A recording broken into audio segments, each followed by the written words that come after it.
Hello everyone, আসসালামু আলাইকুম। কেমন আছেন সবাই?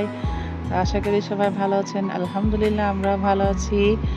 তো আমরা আজকে আবারও চলে এসেছি আরসালান কাবাবে। এখানকার রিভিউ কি বলবো, খাবারের এতই টেস্টি যে এটা নিয়ে অনেকবার আসা হয়ে গিয়েছে।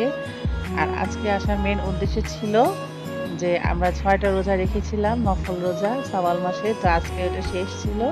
তাই আমার আম্মু আমাদেরকে এখানে নিয়ে আসছে ইফতারি করতে।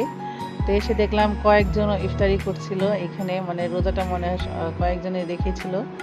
তো আমরাও আজকে রোজা রেখেছিলাম। তো আজকে আলহামদুলিল্লাহ আমার আম্মুর রোজা শেষ হয়েছে ৬ টা। তো এই উপলক্ষে আমার আম্মু আমাদেরকে এখানে খাওয়াইতে নিয়ে এসেছে।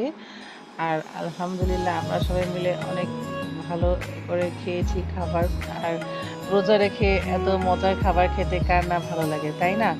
আর যেটা মায়ের ট্রিট সেটা তো আরো অনেক আনন্দের হয়, অনেক মজার হয়। তো যতই হোক, ছেলেমেয়ে যতই বড় হয়ে যাক, মায়ের কাছে তো বাচ্চারা বাচ্চাই থাকে, তাই না? তো এটা আমরা আল্লাহর রহমতে অনেক খুশি ছিলাম সবাই। আর সবাই একসাথে মিলে খাওয়াটা একটা সুন্নত ব্যাপার। আর যেটা আমরা সবসময় করে থাকি, কোথাও গেলে সব একসাথেই খাওয়া-দাওয়া করি। তো আজকে ব্লগ এইটুকুই ছিল। তো সবাই ভালো থাকবেন। আল্লাহ হাফেজ।